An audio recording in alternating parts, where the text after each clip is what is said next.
What's up, folks? It's your boy Coach Ty back at you with another one. It's been a while since one of our simplified exercises, so here we go. We're back on the pec fly machine and reverse pec fly machine. I've got my good friend Elda here to help me show off this exercise. We're going to take you through the form, some things not to do, and some of my pro tips. So let's get straight into it. Here we go. Always.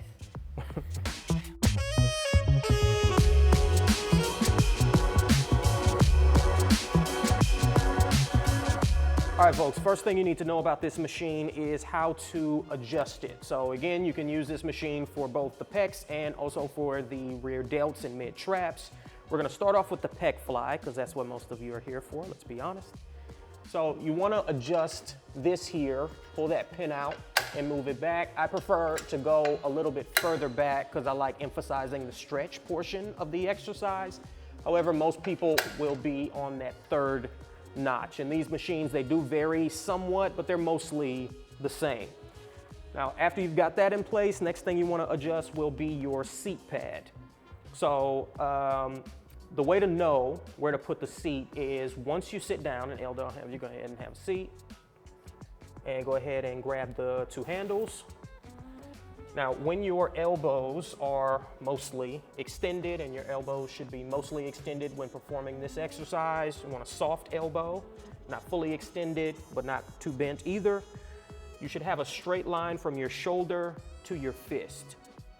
Now, if your fists are lower than your shoulder, adjust the seat. Or if your fists are higher than your shoulder, adjust the seat. But once you've got that straight line, your seat is in the right place, kind of take mental note of where that's at, and then you're ready to start the exercise. So Elda, you can begin your set.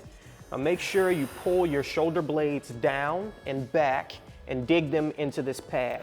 You wanna make sure your back does not come off the pad repeatedly. You wanna try to stay stable. The other thing here, most important thing here, is the range of motion. So you wanna stop just before those plates touch back down so you don't remove the tension from the muscle, and you wanna go all the way until your fingers touch. One cue I used to like to use with clients is imagine you have a stick between your elbows, and when you fly, try to break that stick. It's gonna force your elbows further together and get a better contraction in your pecs. I do like to sometimes spend a little extra time here in this back part of the range of motion because that's when the pecs are gonna be stretched. We do know from the research that the pecs can generate stretch-mediated hypertrophy or can experience stretch-mediated hypertrophy. So spend a little extra time in that stretch position. And Elda, I'm not gonna make you keep going. You can rest there. Yeah. Now my pro tip on this pec fly machine is I prefer to not use these handles down here, actually. I actually prefer to grip up here. Now this is gonna feel awkward and weird at first, and it also might be difficult to hold on to it at first. But the pecs are in a stronger position of leverage when you've got an internally rotated shoulder. So just like we've talked about before with the guillotine bench press where we flare the elbows out, flaring the elbows out and having an internally rotated shoulder is gonna be better for muscle growth for the pecs. You are more so training the main function of the pecs when you have an internally rotated shoulder. So again, I prefer to perform this exercise here instead of down here. And that's all I got to say about that. All right, now that we're done with the pec fly, time to flip around for the reverse fly. One thing I love about this machine is that you can adequately train both those muscles together. You can hit your pec flies, flip around, do your reverse fly, and it doesn't take any time. So we're going to adjust these handles all the way to the end. And I'm gonna have Elda go ahead and take a seat. She's going to face the pad this time, of course.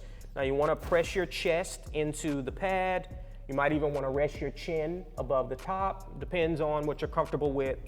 Now, one thing to watch out for when you do this is make sure you'll want to be in this position, but what you should do is imagine you're punching forward, both by bringing your scapula forward, protracting your scapula, and also extending your elbows.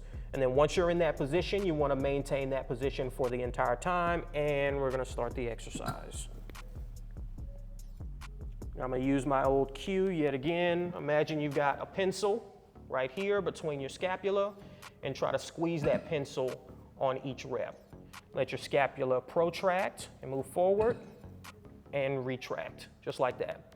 Now, the range of motion on this exercise can vary. You can bring your upper arm behind your body to get a little bit longer of a range of motion. That's okay.